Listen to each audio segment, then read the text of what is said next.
talked about the kind of international multipolarity, regional de-escalation. The big concern of the region, I think, is the socioeconomic conditions.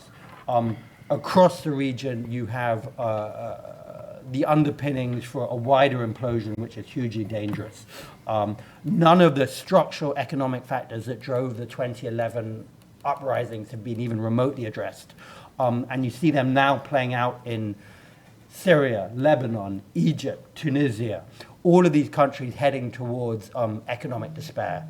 And I think really the risk is that we have a series of multiple Lebanons across the region where effectively the states crumble.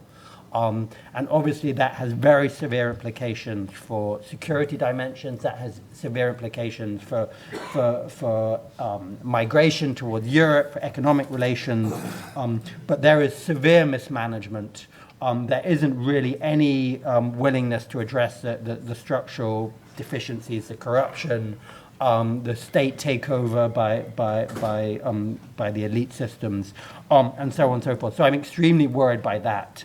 And it really is, I think, a grave strategic threat for Europe in the coming decades. I don't think we're going to face the prospect of new uprisings because regional populations are too exhausted after the past decade. And state systems have harnessed the repression, the tools of repression, and know how to respond in a way that they didn't know how to do so 10 years ago. But the levels of despair and frustration, I think, do risk boiling over in quite destabilizing fashion.